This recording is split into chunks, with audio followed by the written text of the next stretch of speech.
कैसे जवाब दिया जाए? आयोग में देना है आपको, आमने सामने बैठे हुए जज का जवाब देना जाए। क्वेश्चन है न्यायिक पुनर्विलोकन जुडिशियल रिव्यू। जुडिशियल रिव्यू का मतलब है कि जजों को पावर दी गई है किसी भी कानून को देखने के लिए कि यह कानून सही है या नहीं। अकॉर्डिंग टू इंडियन कॉन्स्टिट्यूशन, वह कानून 1000 वर्ष मतलब 1950 के पहले का भी हो सकता है, 1950 के बाद का, यानी 26 जनवरी संविधान लागू हुआ उसके बाद का भी हो सकता है, उसके पहले का भी हो सकता है। जैसे राजस्थान में है कि सती होंगी औरतें, लेकिन आज की तारीख में सती होना आईपीसी में अगेंस्ट है। सती होते हुए अगर बच गई तो आत्महत्या के प्रयास में चली जाएंगी। भारतीय संविधान के खिलाफ भी है, जहां भारतीय संविधान में लिखा गया स्त्रियों को सम्मान कीजिए, तो ये कौन सा सम्मान है? उनको सती करिए, अपने को सती मत होइए, अपनी मदद तुम भी जरो। तो कभी कोई था, वो मुगलों को वजह से हो गया था, इज्जत बचाने के लिए। इसी तरीके मुस्लिम में तलाकुल बिद्दत, ये स्त्रियों के खिलाफ था, जुडिशियल रिव्यू हुआ, खत्म हुआ, तलाकुल बिद्दत दंडनीय बनाया गया। कोई भी कानून जो भी सरकार बनाएगी उस कानून को न्यायपालिका चेक करेगी। न्यायपालिका चेक करना ही जुडिशियल रिव्यू कहलाता है, न्यायिक पुनर्विलोकन कहलाता है। अब ये न्यायिक पुनर्विलोकन जुडिशियल रिव्यू न्यायालय करता कैसे है? एक तो अनुच्छेद 13 में करता है। अनुच्छेद 13 की पहली लाइन पढ़िए। मूल अधिकारों से असंगत या उनका अतिक्रमण करने वाली विधियां इस संविधान के प्रारंभ से ठीक पहले भारत के रुक जाओ, ठीक पहले अंडरलाइन कर दो, ठीक पहले। संविधान लागू होने के ठीक पहले लिखा है, लिखा है ना? इसका मतलब 26 जनवरी 1950 से पहले। 1950 से पहले जो भी गलतियां हो वो सही की जाएंगी। क्या है आगे? भारत के राज्य क्षेत्र में प्रविष्ट सभी विधियां उन मात्रा तक शून्य होंगी। उसी को फिर से पढ़ो। इस संविधान के प्रारंभ से ठीक पहले भारत के राज्य क्षेत्र में प्रविष्ट सभी विधियां इस मात्रा तक शून्य। रुक जाओ, इस मात्रा तक शून्य, मात्र है मात्रा तक शून्य होगी जहां तक मूल अधिकारों के असंगत हैं, मूल अधिकारों के असंगत हैं। पहले की सारी विधियां शून्य होंगी जो मूल अधिकारों के असंगत हैं। जैसे उत्तर प्रदेश सरकार या केंद्र सरकार आज कोई कानून बनावे, 27 दिसंबर को कोई कानून बनावे कि जिनके पास 2 से ज्यादा बच्चे होंगे वो सिविल जज की परीक्षा में नहीं बैठ पाएंगे। तुम्हारे सारे खुश, हमारी तो सजीन हुई है। हाँ, लेकिन ऐसा कानून इनको आगे लगाना पड़ेगा। पहले जो दोनों हैं वो छोड़ करके आगे से लागू होगा, वो लोगों को सेविंग किया जाएगा। फिर वहां एक स्पष्टीकरण देना पड़ेगा, जिनके ऑलरेडी हैं उन पर ये लागू नहीं होगा। मतलब जिनके 3 बच्चे ऑलरेडी हैं उनको तो आपने खटाक दे एकदम बंद कर दिया, आप बैठने ही नहीं पाएंगे, ये रद्द होगा कानून।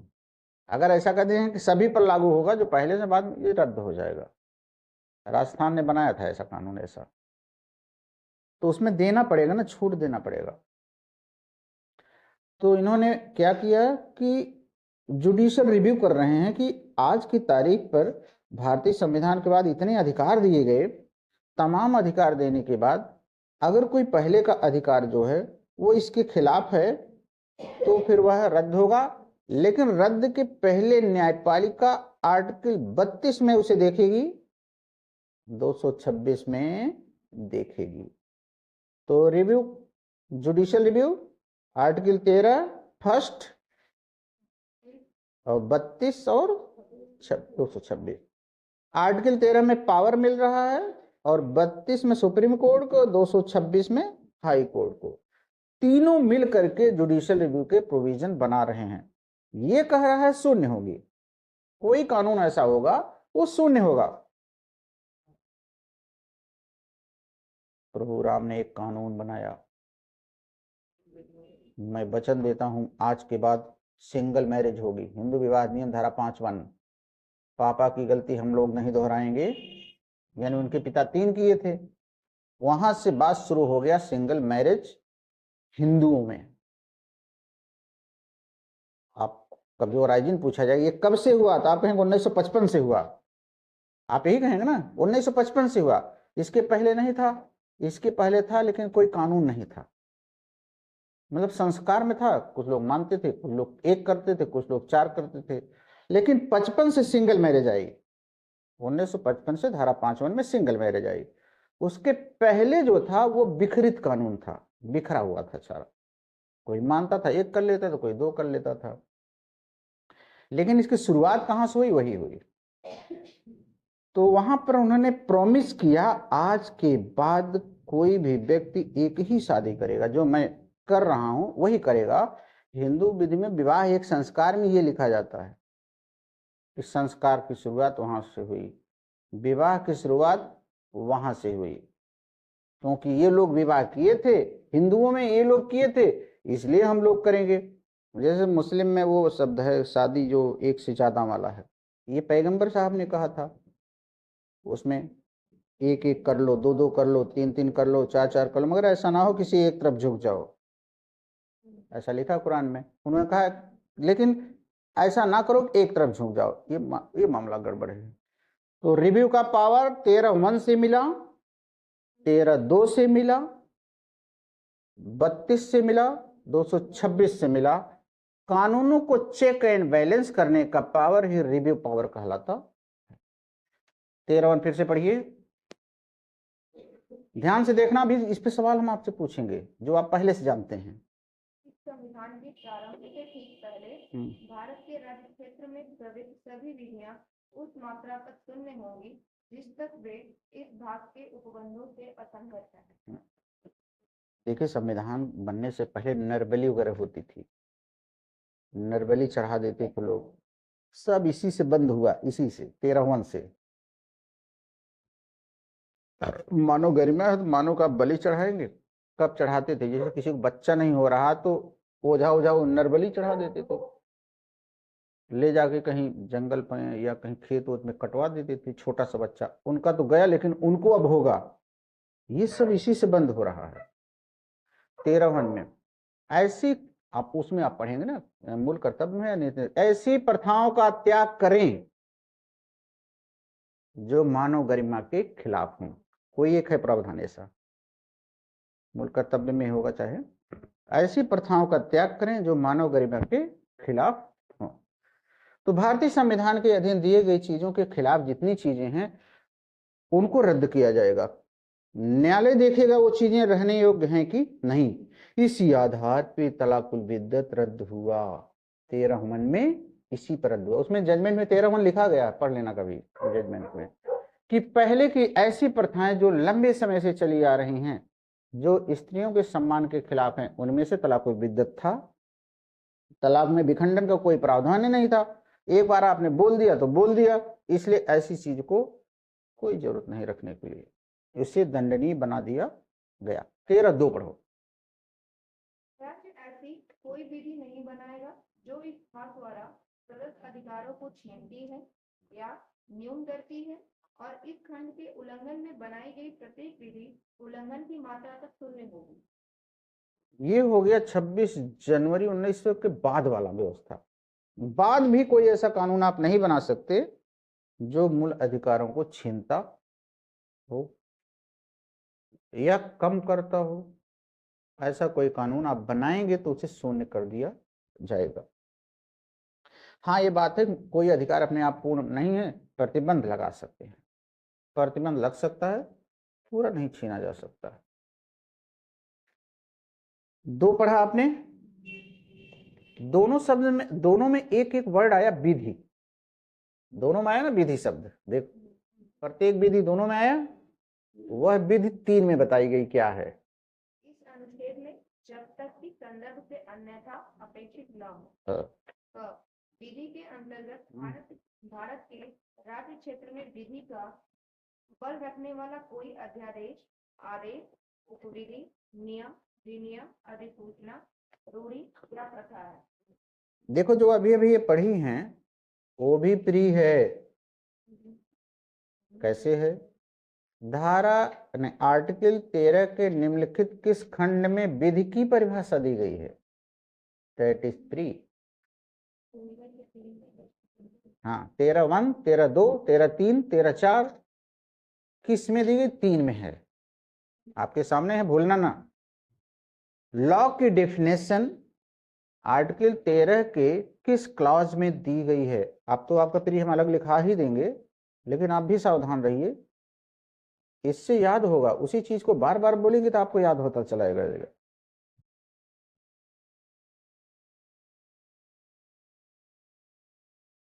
तो 13 के 3 में विधि की परिभाषा दी गई है। 13(3) में कस्टम शब्द है या नहीं? उसीलिए तलाकुल बिद्दत रद्द हुआ था, उसमें कस्टम भी है, और तलाकुल बिद्दत एक कस्टमरी ला चला आ रहा है, तो कस्टम भी विधि है, ध्यान रखना, कस्टम भी विधि है। कोई कस्टम ऐसी है जो वर्तमान में सही नहीं है, तो फिर वैसी कस्टम नहीं होनी चाहिए। हिंदू लॉ में आपको मैंने पढ़ाया था, कोई कस्टम अगर अनैतिक है तो वह विधि का रूप नहीं ले सकती, भले ही आपके खानदान में लंबे समय से चली आ रही। वही वही नाना और पोती, नाना पोती वाली केस थी, रामलिंगम करके दक्षिण भारत की थी, रामलिंगम कुछ था ऐसे, रामलिंगम का। अनैतिक प्रथाएं विधि का रूप नहीं ले सकती।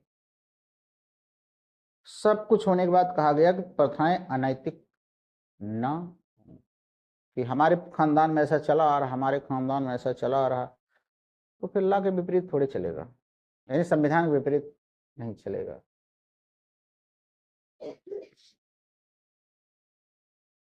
चलिए आगे चलते हैं। 4 इसमें ये भी है ना, पढ़ो।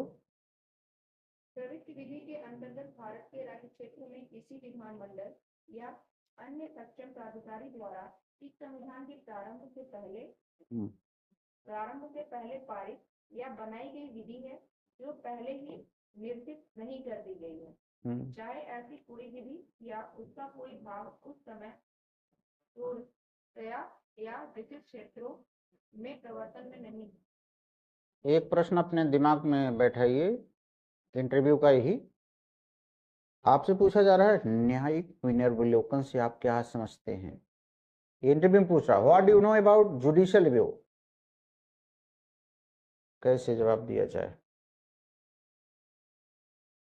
आयोग में देना है आपको, आमने सामने बैठे हुए जज का जवाब देना जाए। न्यायिक पुनर्विलोकन किसे कहते हैं? 1-2 लाइन में बताना हो तो कैसे बताएंगे? लॉ के विद्यार्थी हो, न्यायालयों को प्राप्त वे शक्ति, जैसे 13(1), 32, 226, जिसके आधार पर बनाए गए कानूनों का वो परीक्षण करते हैं, उन्हें ही न्यायिक पुनर्विलोकन कहते हैं। याद रखना, रिव्यू की तरफ दिमाग ना जाए, क्योंकि रिव्यू दूसरी चीज है, वो तो उसी जजमेंट का पुनर्विलोकन करते हैं। इसमें न्यायिक पुनर्विलोकन दूसरा है।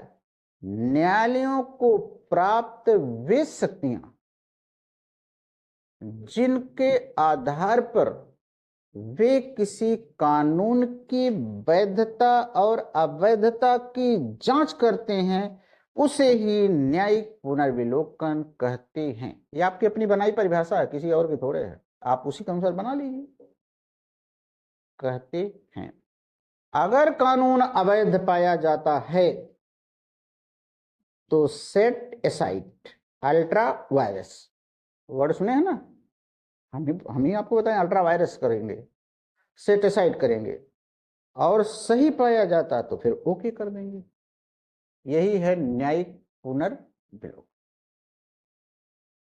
अगर कोई कानून बनता है तो एक कंट्रोल उस पर जुडिशियल कंट्रोल होता है, एक मीडिया का कंट्रोल होता है, एक उस पर संसदीय नियंत्रण होता है। This is the question of administrative law, प्रशासनिक विधि। कानून बनने के बाद संसद में बहस होती है, जैसे इस समय किस कानून पे, चुनाव वाला, भारत में एक चुनाव, इस पे बहस होगी, बहस का कंट्रोल होगा, संसद का कंट्रोल होगा किसी कानून पर। यहां से बच के जाएगा फिर वो नेता यहां से हारेंगे, हार ही गए, उस पर मतदान में ज्यादा हो रहे हैं। अब ये न्यायपालिका में जा सकते हैं, साहब इसको रुकवाइए, नहीं तो मोदी 2 बार ठुकवाते तो एक बार ठोक देंगे, पूरे भारत में एक साथ ठप्पा लगवा देंगे पूरे। जैसे आरोप लगता है ना सत्ता पक्ष पे कि ये ईवीएम में छेड़छाड़ कर देंगे। तो एक न्यायपालिका का कंट्रोल होगा, न्यायपालिका का कंट्रोल ही जुडिशियल रिव्यू है, न्यायपालिका का कंट्रोल। तो न्यायपालिका का कंट्रोल, संसदीय नियंत्रण, और एक फोर्थ स्टेट यानी प्रेस का कंट्रोल, अखबार में छापेंगे उस कानून को, इन माध्यमों से उस कानून पर नियंत्रण करते हैं। न्यायपालिका का कानूनों पर नियंत्रण ही जुडिशियल रिव्यू कहलाता है। तो कोई कानून जुडिशियल रिव्यू, गोलकनाथ बनाम पंजाब राज्य, इसके द्वारा किसी कानून को सेट एसाइड किया जा रहा है, केशवानंद भारती के आधार पर किसी कानून को वैलिड किया जा रहा है। सरकार का 24वां संशोधन वैलिड किया उन्होंने, और गोलकनाथ में कहा कि 368 में संशोधन की शक्ति संसद को नहीं है, इसलिए आज से कोई संशोधन नहीं कर सकती। यही जुडिशियल रिव्यू, इसे ही जुडिशियल रिव्यू कहते हैं।